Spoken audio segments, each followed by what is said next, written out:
Hey, what's going on, guys? Black Clover Chapter 267. The unofficials are out, and about time we finally get to see Mama Asta. Currently, she's nameless right now, and there is no name given to her in this chapter, so I'm just gonna call her Mama Asta. But look at the outfit and the face and that little hair string that's sticking up. They look so identical. But I'm really excited to talk about this chapter. This confirms some theories that we did last video in our last theory video, so let's dive right into it. Black Clover Chapter 267, Servant Sacrifice.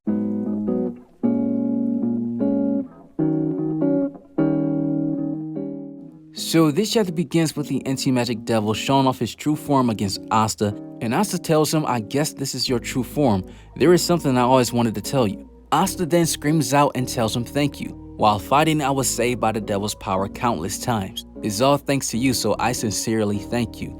Now, this moment just reminded me how much I love Asta in the story as a character, because I did not expect his first words to be that when he spoke to the anti-magic devil. He's just thanking him, saying, "I wouldn't have come this far if it wasn't for you, so I thank you. You saved me countless of times." And it's true. For better or worse, there is a partnership here, because Asta wouldn't be able to defeat a lot of opponents if he didn't have the anti-magic powers, because he has no mana. But at the same token, the anti-magic devil wouldn't have a host if it wasn't for Asta, because Asta has no mana, so he is the perfect compatibility for the anti-magic devil, and Asta has crazy physical abilities, so they both helping each other out. And I love this aspect in the story in this chapter when he just thanks the anti-magic devil. However, the anti-magic devil responds to this saying, "I don't think that's suitable for someone who has your right arm." But Asta, he's like, "I agreed to this. This is what we promised.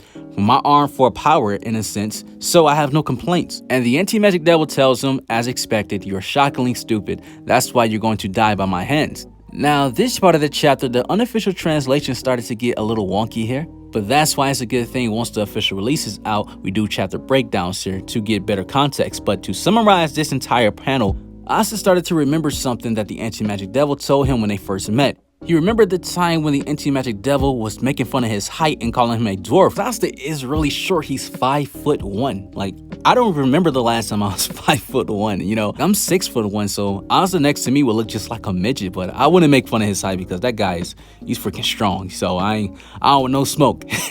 Asta then tells the anti-magic devil, saying that "You're around the same height as me. How dare you try to act big? I don't want to be beaten by a guy like you." And the anti-magic devil, he is really short. We thought he was like a giant because we see the little silhouette, and he is like giant size, because we see a lot of the demons are giant size in their little silhouette things. But he's around the same height as Asta. He's just a little skinnier, but he is short too. So I don't know why he was acting like he was just some big tough guy, but he was putting on an act in front of Asta. Maybe the anti-magic devil is a little insecure about his height. The anti-magic devil then takes Asta's Demon Slayer sword from his grimoire, and then he tells him, "You have no chance of winning," and then smacks Asta in the face with it. Like, before I continue on, is it just like a common trope now at this point where Asta just gets his own swords taken away from his opponents and just gets smacked with it? We've seen it from Licked when he took the Demon Dweller's sword and bodied him. Now we've seen it from the anti-magic devil taking his own Demon Slayer sword, bodied him.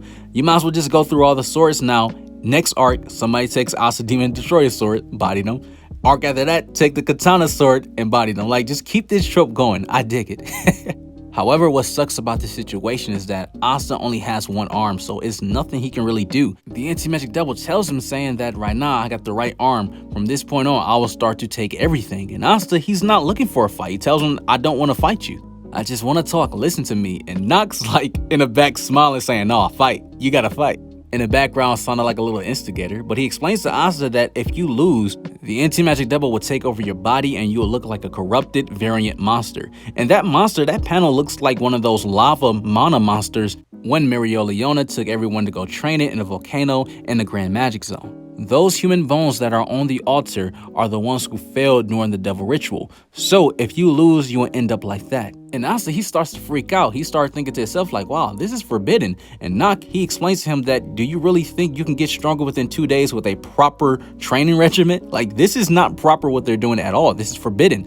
This is going to make Asta's power grow really fast, this training method that they are doing." But what's crazy is that we did see a panel of these 3 humans taming some devils, and it was the spookiest thing that I think Tabata has probably ever drawn. Like when I seen these panels, it looked like something off a demonology book. But from that picture, and then we see all the human bones in this ritual place, it shows that the lore is massive with people summoning devils and taming them in the past. So I really like that concept, and I remember when I made that video about Black Clover spinoffs that we should watch. I think I made that video last week or two.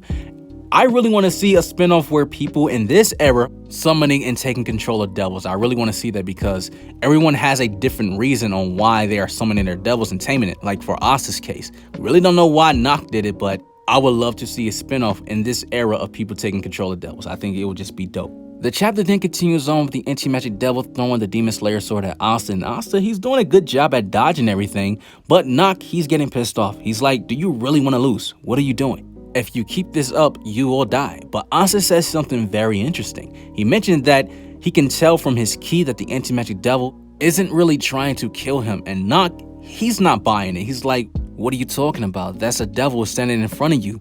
A devil has no form or any concern of your well-being. Because let's be honest, you really shouldn't trust a devil. That's why I'm kind of iffy on the Dark Triad and their devils, but I'm gonna say that for a whole different video. But Nock, he's like, you really shouldn't trust them at all. And the anti-magic devil agrees with Nock. He's like, yeah, all devils are full of scumbag. Asta starts thinking about Zagre, and he's like, this guy, he's very different than the one I fought before. Because Zagre was pure evil. You sensed that ominous presence, and everything he said, he meant it. So Zagre is completely different from all the other devils we've seen. He's a pure genius, but also pure evil.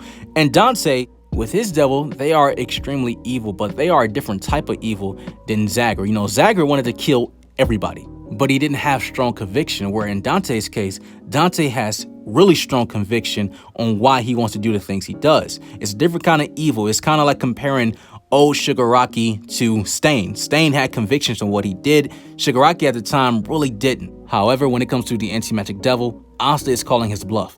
Asta then looks at the anti-magic devil and tells him that being a devil does not mean that you are a bad guy.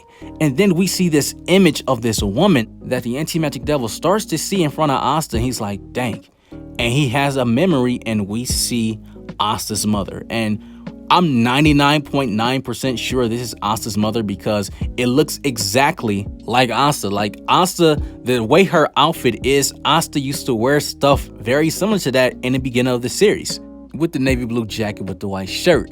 But it's crazy that this was in the anti-magic devil's memories. And the chapter ends with this woman saying you're not a bad guy in the anti-magic devil's memories. Now, this confirms the theory that was uploaded on Monday, where I talked about that the anti-magic devil, when he went berserk, when him and Asta went berserk after Dante pretty much stabbed Ghosh, and it triggered a memory, and we seen my beloved son, which was Asta's mother.